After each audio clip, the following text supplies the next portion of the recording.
A few days in my life have changed me as much as the day my father, James, died suddenly at the age of 55. My father didn't talk much, and he didn't show off his money. So, when we heard his will, my mother Amy, my sister Kelly, and I were shocked. The lawyer told us that my father had left behind $100 million, an amount we never expected. As the oldest son, I always thought I would take over my father's small business and continue his work.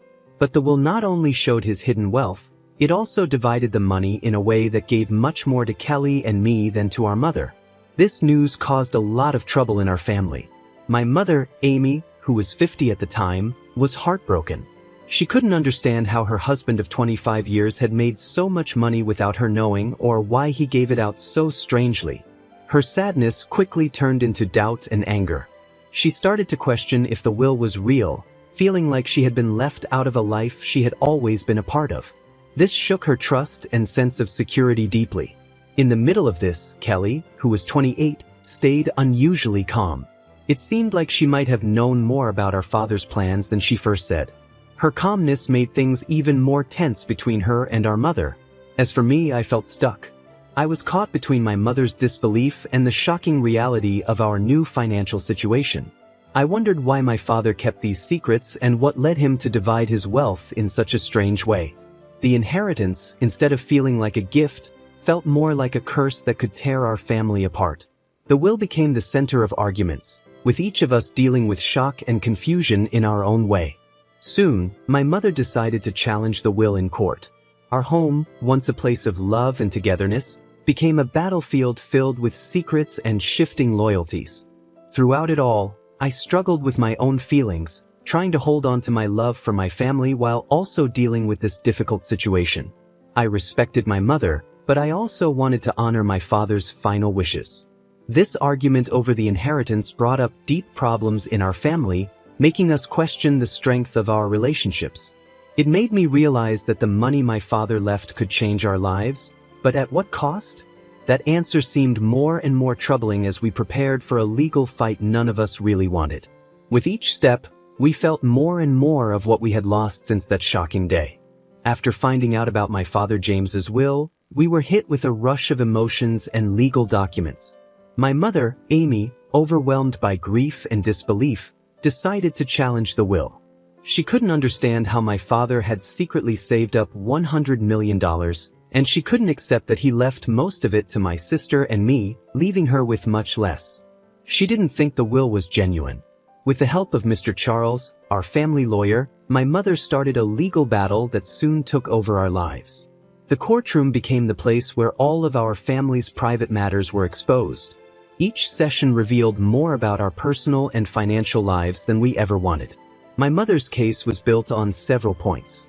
She questioned whether my father was mentally fit to make these decisions when he wrote the will and suggested that maybe someone had influenced him. She even wondered if the will was fake because of the sudden discovery of his wealth and how it was divided. Every court session was emotionally exhausting. I stood by my mother, not completely sure about her doubts, but I supported her because I understood her need for answers. My sister, Kelly, kept to herself more and more. She argued that our father had every right to split his money the way he wanted, and questioning him was both wrong and pointless. As the legal case dragged on, the tension in our family grew worse. The public nature of the court case drew the attention of the media, turning our personal struggle into a story for everyone to watch. Reporters dug into my father's past, discovering his quiet investments and business deals that had stayed hidden for years. This media attention made everything even harder to bear. Through all of this, Mr. Charles was a steady presence. His knowledge of family law and his calm approach helped us get through the chaos, even though his efforts to mediate were often overshadowed by the strong emotions that came out with every new piece of information. The legal fight also made me rethink what I knew about my father.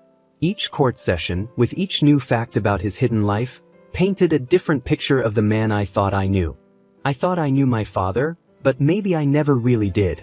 The mystery around this inheritance, with all its legal complications, became a symbol of lost connections and hidden truths in our family. Throughout it all, my mother stayed strong.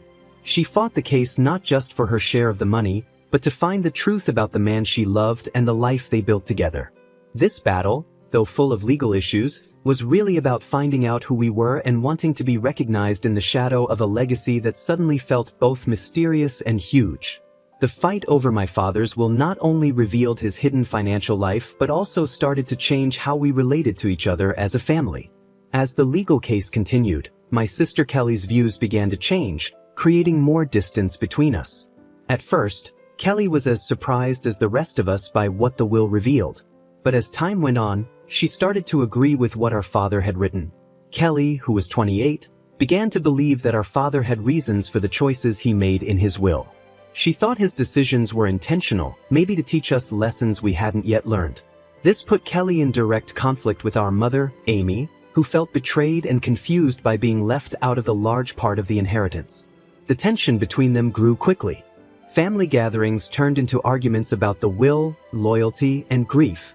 Kelly accused our mother of not respecting our father's right to make his own decisions, while our mother felt hurt by Kelly's lack of empathy and her ignoring the emotional pain the will had caused. As Kelly pulled away from our mother, our once close family started to fall apart. Their relationship, once warm, became cold and distant, which was painful to see. I found myself caught in the middle, trying to keep the peace between them while dealing with my own mixed feelings about the inheritance and what it all meant. Kelly's new attitude also affected our relationship. We had always been close as siblings, facing challenges together. But now, the disagreement over the inheritance showed that we had different ideas about money, responsibility, and loyalty to the family. Kelly's determination to claim what she believed our father had left for her created a surprising divide between us. Her arguments even made me rethink my own views on the situation. I started to think that maybe our father wanted this challenge to push us to grow or change. It was a hard and lonely thought because it made me feel distant from both my mother, who was focused on getting justice, and Kelly, who seemed to accept the will's terms more practically. As time went on, the inheritance issue took over our lives, overshadowing everything else in our family. The legal fight, fueled by these family conflicts, drew attention not only from close friends and family but also from the community and the media. This public attention added more stress to our already difficult relationships. In this emotional atmosphere, I found myself thinking more about what inheritance and legacy really meant. The fight forced us to face some uncomfortable truths about our family, our values, and ourselves. As Kelly moved further away from our mother emotionally, it became clear that whatever the outcome of this battle, our family would never be the same. The scars from this conflict seemed likely to affect our relationships and lives for a long time. As the inheritance fight went on, Mr. Charles, our family lawyer, became a key figure. He wasn't just a legal advisor, he got deeply involved in both the emotional and legal sides of our crisis. His experience and calm approach were very helpful as he tried to find a way to save both our family bonds and our financial interests. From the start, Mr. Charles knew this was more than just about money. It was about a grieving family dealing with the loss of a father and the surprising terms of his will. His approach was thoughtful and caring, as he tried to mediate between us while making sure the legal process was fair and careful. Mr. Charles focused on keeping communication open between all family members. He organized meetings where we could talk freely, not just with immediate family, but also with relatives affected by the situation. These meetings allowed us to express our feelings in a less formal way than in court. Mr. Charles listened carefully to everyone. He paid special attention to my mother, who felt left out by the will, and he also talked to Kelly and me, trying to understand why our father made these choices. His ability to handle these conversations with care was important in keeping things from getting worse. On the legal side, Mr. Charles used his expertise to look at all possible outcomes of the case. He made sure we understood all the options, guiding us through this tough situation. Mr. Charles explained all the possible outcomes, from completely canceling the will to fully following its terms, and talked us through the legal consequences and how long each might take. This clarity helped us understand what to expect in the long run, including both the financial and emotional costs. Another important step Mr. Charles took was bringing in independent experts. These included forensic accountants to review my father's financial activities and estate planning experts to help explain why the will might have been structured the way it was. This well-rounded approach not only helped us understand the legal situation better but also provided more insight into my father's choices, which helped calm some of the anger in the family. Throughout it all, Mr. Charles remained a calm and steady presence. His support was reassuring, offering a sense of balance during emotional moments.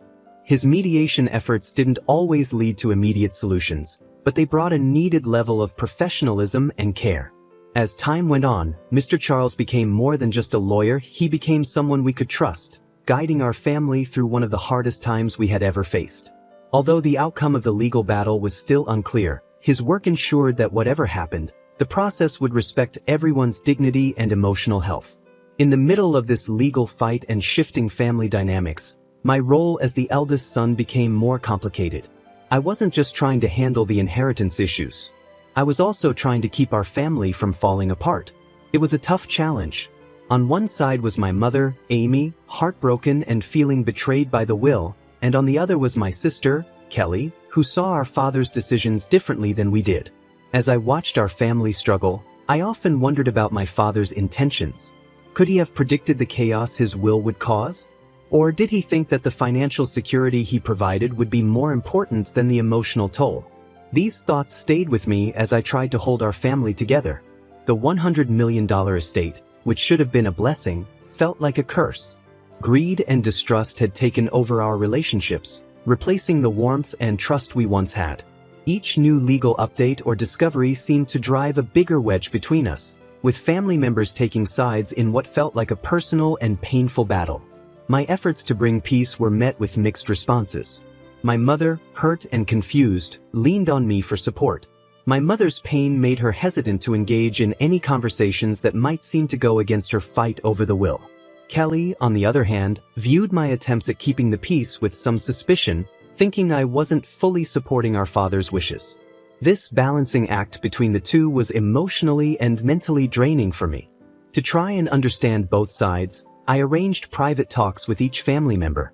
I listened without judging and spoke carefully to avoid causing more hurt. I encouraged us to openly talk about how we felt about the inheritance and our memories of our father, hoping we could find some common ground in our shared loss. I also sought advice from Mr. Charles, our lawyer, on how to handle the legal issues without tearing our family apart. His guidance was very helpful, giving me a better understanding of the legal process and helping me explain it to my family without adding to the tension. The media attention only made things worse. Reporters were eager to turn our situation into a dramatic story of a rich family in conflict. This unwanted attention put even more pressure on us. I found myself having to protect my mother and sister from intrusive questions and photographers, which made my role as the family protector even more complicated. Despite everything, I held on to the hope that we could find a solution that respected both my father's wishes and the needs of our family. This hope was tested over and over as the case dragged on. Every court session and legal argument seemed to push us further apart.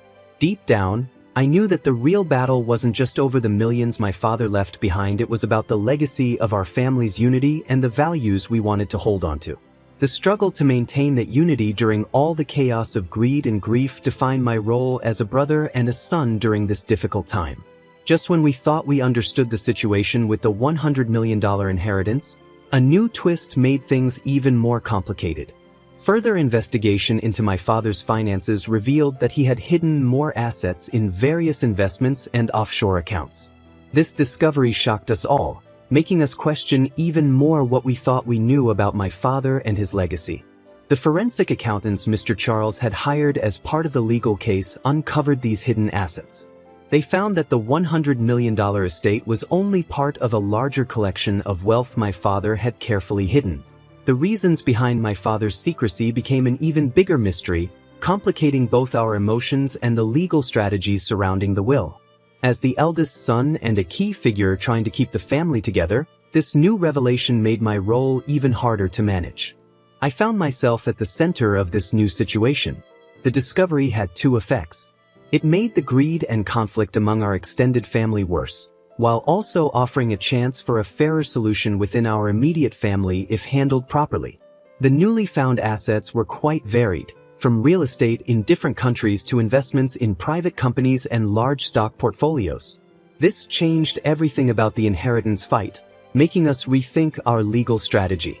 Mr. Charles suggested that this might be a good time to negotiate a settlement that could make everyone happier and possibly calm the growing tension within the family. However, the negotiations were far from easy. With more assets on the table, there was even more to argue about, and tensions rose as each family member reconsidered their position. My mother, already suspicious about the will, became even more convinced that her exclusion was a personal betrayal. Kelly, on the other hand, saw this as more proof of our father's wisdom and planning, believing it showed how he intended to provide for us in unconventional ways. My role became even more complicated as I tried to manage the emotional conflicts in the family and the legal issues surrounding the new assets. I still hoped to find a solution that could bring peace to the family, but with each new discovery, that goal seemed further out of reach. The negotiations over the additional assets went through several rounds of discussions, led by Mr. Charles. He not only gave legal advice but also tried to understand and manage the family dynamics. These talks were difficult and often emotional, as old hurts were brought up and new suspicions formed. Through all of this, the idea of legacy took on a different meaning for me. It wasn't just about the money my father left behind anymore, it was about the memories and values tied to that wealth. The newly found assets highlighted the gap between the father I thought I knew and the businessman who had operated in such secrecy.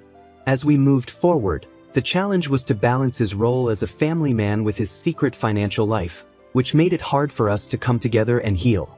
The path to resolution was filled with both legal and emotional challenges, but it was one we had to walk carefully, balancing the realities of wealth with the emotional ties of family.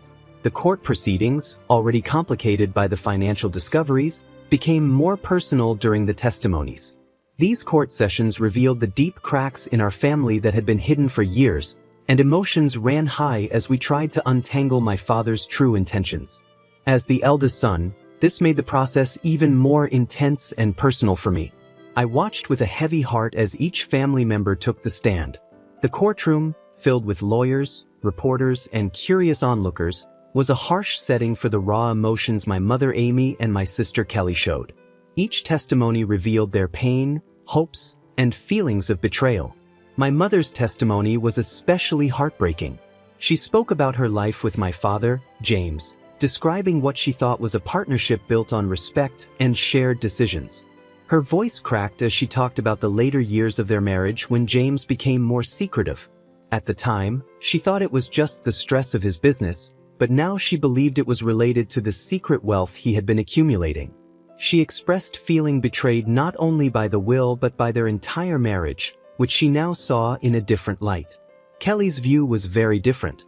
When it was her turn, she defended our father's decisions, saying he was not only securing the family's financial future but also challenging us.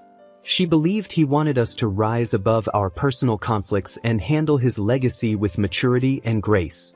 Her testimony was confident and composed, but it did little to ease the tension between her and our mother. During my own testimony, I tried to offer a balanced perspective, acknowledging both my mother's pain and what I thought might have been my father's intentions. I spoke about the man I knew, a loving father and a smart businessman who may not have realized how his secret financial planning would affect us emotionally. I also brought up the newly discovered assets, stressing the need for a clear and fair solution that would honor his complex legacy without further tearing our family apart. Mr. Charles, our lawyer, played a key role during these sessions. He carefully navigated the legal details and emotional issues with skill, understanding our family in a way few others could. His goal wasn't just to win the case but to help mend our family if possible. The emotional weight of these testimonies was huge. The courtroom felt like a pressure cooker, with old hurts and unresolved problems coming to the surface. The process was cathartic in some ways but also incredibly damaging. Relationships that had taken years to build were breaking apart before our eyes, held together only by the fragile hope of finding a solution that could address both the emotional and financial needs of everyone involved. The impact of these testimonies went beyond the courtroom. They became the focus of media attention, turning our personal pain into a public spectacle. This extra layer of exposure only made the stress and anxiety worse for all of us. We all felt overwhelmed, making the legal process even harder to bear. As the court sessions continued, It became clear that the outcome of this battle would change our family forever.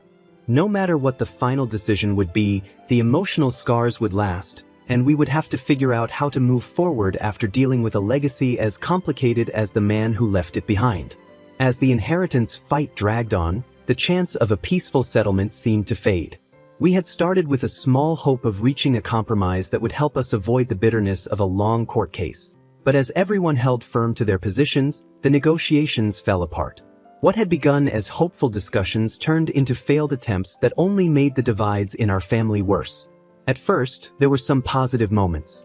Mr. Charles, our family lawyer, arranged several mediation sessions to encourage dialogue and work toward a fair solution. We talked about different options for dividing the $100 million and the other assets that had been uncovered. Each of us, my mother Amy, my sister Kelly, and I brought our own views and emotions to these talks. My mother was firm in her belief that she had been wronged by being left out of the will and deserved a large share of the estate, not just for the money but also as a matter of respect. She felt even more strongly about this after learning about the hidden assets, which she saw as further proof of deceit. Kelly, however, continued to support our father's wishes as written in the will. She saw it as a reflection of his understanding of each of us and believed we should honor it. My role in these talks was incredibly hard. I tried to find a middle ground between my mother and Kelly, suggesting different ways to divide the assets that could address both legal and emotional concerns. But every compromise I offered only seemed to highlight how far apart we were. Kelly saw these ideas as going against our father's wishes, while my mother saw them as necessary to correct a wrong. The mediation sessions often ended in frustration and tears, with each of us retreating to our own sides. The emotional strain was clear on everyone. The stress made old wounds worse and created new ones, making it harder and harder to have a rational discussion. The intense media attention that followed each session added even more pressure, turning our private pain into public drama. Mr. Charles's role grew from just being a legal advisor to being an emotional support for all of us. Despite his best efforts, the possibility of finding common ground seemed to slip away a little more each day. The combination of legal complexities, the large amount of money involved, and the deep emotions of everyone made the situation incredibly difficult to resolve. The failure of the negotiations made everyone more firm in their positions, creating barriers that seemed impossible to overcome. When the talks broke down, it marked a turning point for our family. It became clear that we would need the court to decide the outcome. This was hard to accept because it didn't just mean the failure to reach a compromise, but it also felt like the end of any chance of family unity. As we prepared for the court proceedings to continue, there was a sense of resignation and determination.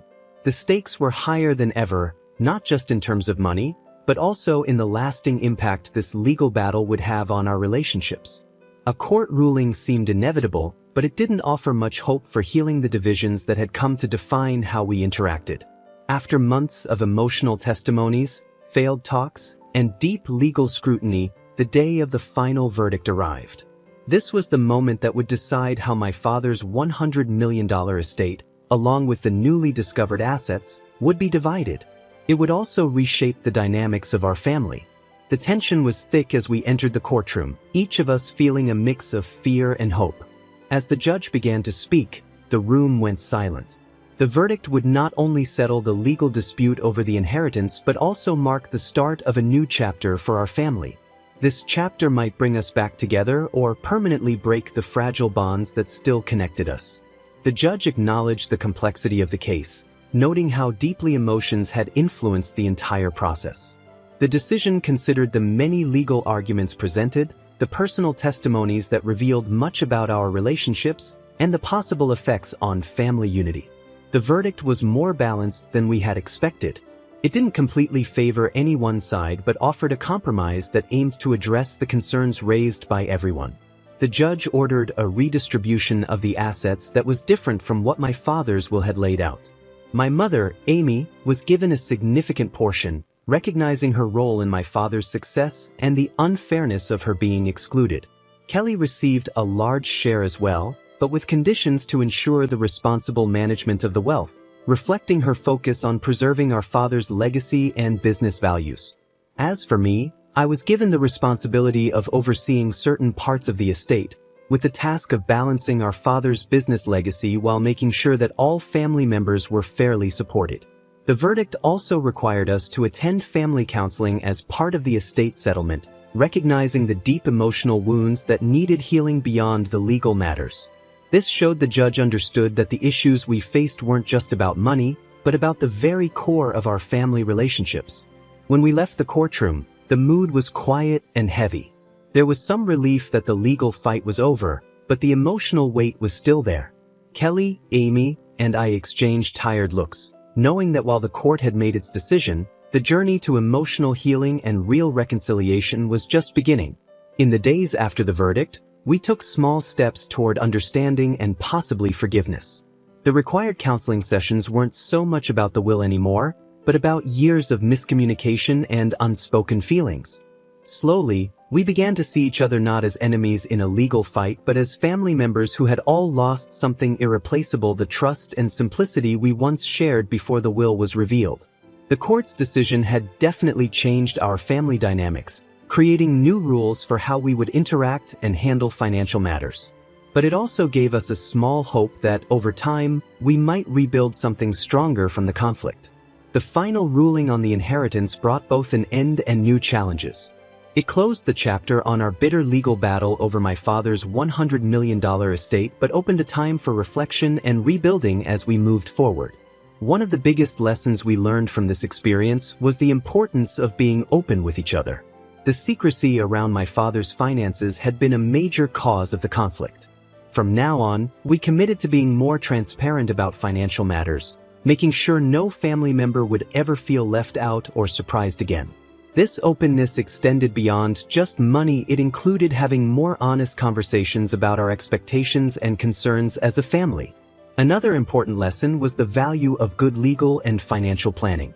The complicated issues that came up during the court case showed us the need for clear, well-documented estate plans that take into account not just legal rules, but also the emotional and relational needs of the family.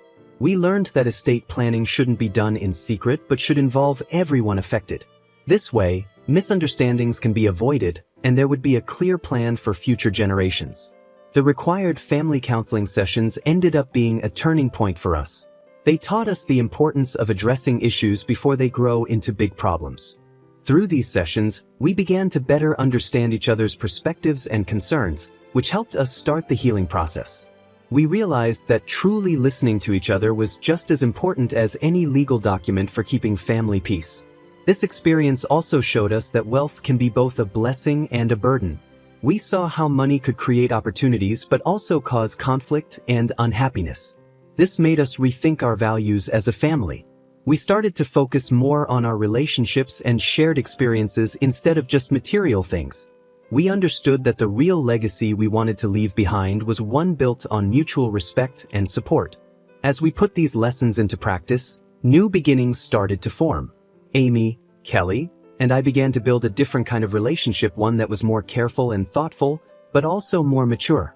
We created new traditions and routines that allowed us to spend time together without the weight of past conflicts hanging over us.